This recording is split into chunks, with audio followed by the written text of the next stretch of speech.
How to find Trust Wallet private key. First of all, what you need to do is open the Trust Wallet app on your device.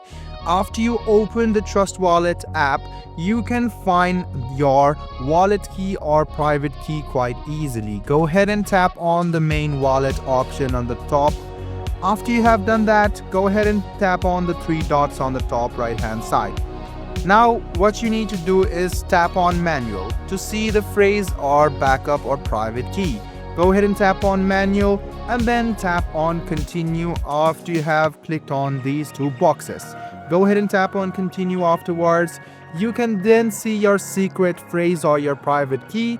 Go ahead and screenshot it if it allows it to, and you can rather save it for later as well. Or you can just go ahead and bring in a copy, a pen and a paper. Then you can note your private key down. And this is how you can easily save your private key, and if you have disconnected your Trust Wallet account, you can get it back as well.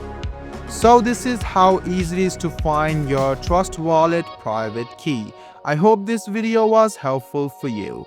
Like the video, subscribe to the channel, and do hit the bell button for more.